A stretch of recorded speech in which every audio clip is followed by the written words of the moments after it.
बिस्मिल्लाहिर्रहमानिर्रहीम। अस्सलामु अलैकुम। आज से कुछ डेकेड्स पहले मगरिब में हम जिन्स परस्ती के जिस एजेंडे का आगाज़ हुआ था, उसने अब तकरीबन पूरी दुनिया को अपनी लपेट में ले लिया है। सोशल मीडिया, नेटफ्लिक्स मूवीज़ और टीवी ड्रामों के ज़रिए अवाम की राय इस हक़ में बनाई गई कि ये एक फ़ितरी चीज़ है और हमें ऐसे लोगों को खुले दिल से कबूल करना चाहिए कि यह लिबरल और आज़ाद ख्याल होने की निशानी है। यूट्यूब, फेसबुक और तमाम सोशल मीडिया पर इसकी खूब तरवीज की गई।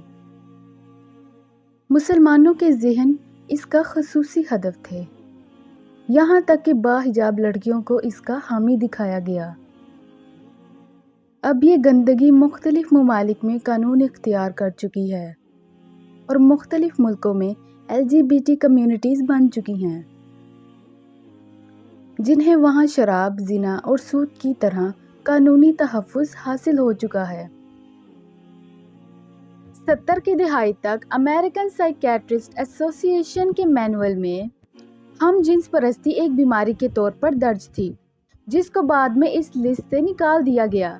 हम जिन्स परस्तों के हकूक़ के लिए शुरू होने वाली इस तहरीक ने ट्रांसजेंडर के हकूक़ के नाम पर अब एक नया भयानक रूप इख्तियार कर लिया है, और वो है जेंडर फ्लूइडिटी, जिसके मुताबिक अब कोई भी किसी भी वक्त अपने जिन्स बदलने का ऐलान कर सकता है और एक ऑपरेशन के ज़रिए अपने आप को लड़का या लड़की बना सकता है, और चाहे तो सर्जरी के ज़रिए अपनी ज़ाहिरी साख्त चेंज कर सकता है। मामले की संगीनी इतनी बढ़ चुकी है कि मगरिब में पैदा होने वाला हर बच्चा खुद अपनी जेंडर तय कर सकता है कि वो अपने आप को ही कहलवाना चाहता है, शी या फिर दे। खतरे की बात यह है कि LGBT का फितना अब न सिर्फ मीडिया के जरिए हम तक पहुंच रहा है, बल्कि पाकिस्तान में बाकायदा इसके लिए कानून साजी हो चुकी है। पाकिस्तान में अब ये एक्ट लीगलाइज हो चुका है।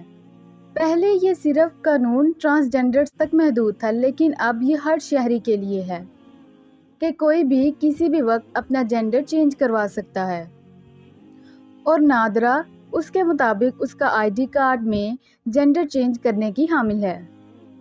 हम सबको इसके खिलाफ आवाज़ उठानी चाहिए। ये कौमें लूत वाला अमल है, जिसकी वजह से पहले भी कई कौमें तबाह हो चुकी हैं। हमने इसके खिलाफ सोशल मीडिया पर आवाज़ उठानी है। अपने आप को और अपने आने वाली नस्लों को इस गंदगी से बचाना है। जिस जगह पर अल्लाह की नाराज़गी के काम होते हैं, वहाँ पर ज़लज़ले, कहत साली, सैलाब जैसी आफात आती हैं। इस कानून के मुताबिक कोई भी अपनी असल जिन्स से शादी कर सकता है, जो कि हराम है, यानी मर्द मर्द की शादी और औरत औरत की शादी। होमोसेक्सुअलिटी एक ज़हनी बीमारी है जो कि मगरिब से शुरू है। हज़रत लूत अलैहिस्सलाम की कौम से पहले ये बीमारी किसी में भी नहीं थी। ऐसे इस कौम पर अज़ाब नाजिल हुआ और अल्लाह ताला ने आसमान से पत्थर बरसाए, और उसके बाद फरिश्तों ने इस बस्ती को उठाकर आसमान तक ले जाकर नीचे ज़मीन पर पलट दिया। वो पत्थर सल्फर के पत्थर थे, जिनको अगर आज भी आग लगाई जाए तो वो एक धमाके की शक्ल इख्तियार करता है। होमोसेक्सुअलिटी अल्लाह ताला की नाराज़गी का सबब है। ऐसे में अल्लाह का गज़ब माशरे के नेक अफराद पे भी आता है, वो भी इस सूरत में अगर वो इस लॉ के ख़िलाफ़ आवाज़ नहीं उठाते।